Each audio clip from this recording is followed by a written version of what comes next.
மன்னன் முதிரவில்லை. அவரது முகம் அதே இளமை. ஆனால் நாடு சிதைந்தது.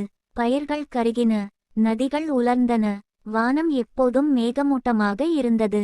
மக்கள் கிசுகிசுத்தனர். மன்னன் உயிருடன் இருக்கிறார், ஆனால் அவருள் வேறு ஏதோ ஆட்சி செய்கிறது. ஒரு இரவு ராணி அவருடைய அறைக்குள் நுழைந்தார். மன்னன் சிம்மாசனத்தில் அமர்ந்திருந்தார். ஆனால் சிம்மாசனத்தின் நிழல் சிம்மாசனம் போல இல்லை. அது கொம்புகள் கொண்ட உருவம், நீளமான விரல்கள், சிவப்பு கண்கள். அது மன்னனைச் சுற்றி புகை போல சுழன்றது.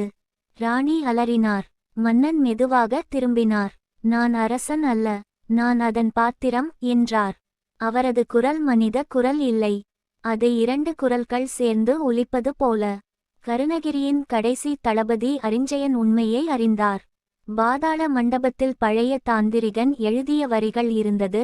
நிழல் உடலை விட்டு பிரிந்தால் உடல் அதன் சிறை. மன்னன்